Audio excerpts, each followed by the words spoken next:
প্রদীপ যতই সুন্দর হোক না কেন, তেল আর সলতে দিয়ে সাজানো থাকুক না কেন, কিন্তু যতক্ষণ না কেউ তাকে প্রজ্বলিত করছে, তাতে অগ্নিসংযোগ না করছে, সে অন্ধকারেই রয়ে যায়।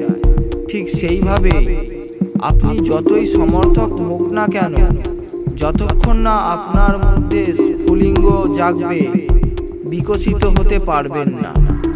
আর এই স্ফুলিঙ্গ, এই শিখা হলো একজন গুরু।